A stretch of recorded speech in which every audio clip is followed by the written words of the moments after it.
గత రెండేళ్లుగా సాగుతున్న ఢిల్లీ లిక్కర్ కేసులో ఢిల్లీ సీఎం కేజ్రీవాల్ ను అరెస్టు చేయడం ప్రస్తుతం దేశ రాజకీయాల్లో సంచలనంగా మారింది. కేజ్రీవాల్ ను అరెస్టు చేస్తారని గత కొన్ని రోజుల నుంచి ఆప్ మంత్రులు అతిషి, సౌరభ్ భరద్వాజ్ సహా పలువురు నేతలు చెప్పుకుంటూ ఇచ్చారు. అన్నట్టుగానే గురువారం రాత్రి కేజ్రీవాల్ నివాసంలో సోదాలు నిర్వహించిన ఈడీ అధికారుల బృందం 2.5 గంటల తర్వాత ఆయన్ను అరెస్టు చేస్తున్నట్లు కేజ్రీవాల్ భార్యకు సమాచారం అందించారు.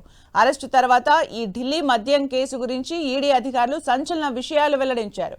ఢిల్లీ మద్యం పాలసీ విధానం 2022 రూపకల్పన చేసే సమయంలో కొందరు వ్యక్తులకు లాభం చేకూర్చేలా ఢిల్లీ సీఎం అరవింద్ కేజ్రీవాల్, అప్పటి deputy CM Manish Sisodia, AAP Rajya Sabha MP Sanjay Singh, BRS MLC Kalvakuntla Kavitha కలిసి కుట్ర చేశారని ఈడీ ఆరోపిస్తోంది. ఈ క్రమంలోనే ఢిల్లీ మద్యం కుంభకోణం కేసులో కేజ్రీవాల్ ని కుట్రదారుగా ఈడీ అభివర్ణించింది. ఈ కేసులో సౌత్ గ్రూప్ కు లబ్ధి చేకూర్చేలా ఢిల్లీ మద్యం పాలసీ విధానం 2022ను రూపొందించారని ఈడీ ప్రధాన ఆరోపణ చేస్తోంది.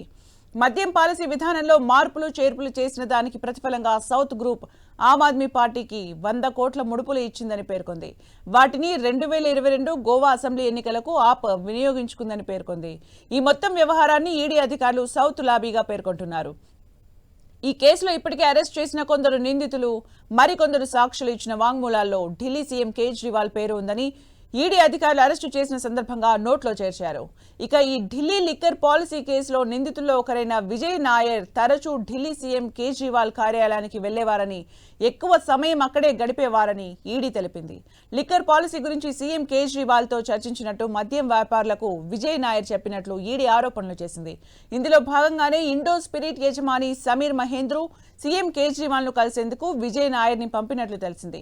సౌత్ లాబీలో గతంలో నిందితుడిగా ఉండి ఇప్పుడు అప్రూవర్ గా మారిన వైసీపీ ఎంపీ మాగుంట శ్రీనివాసులు రెడ్డి కుమారుడు మాగుంట రాఘవ్ తన తండ్రి మద్యం పాలసీ గురించి తెలుసుకోవడానికి కేజ్రీవాల్ ని కలిసినట్లు విచారణలో చెప్పినట్లు తెలిసింది.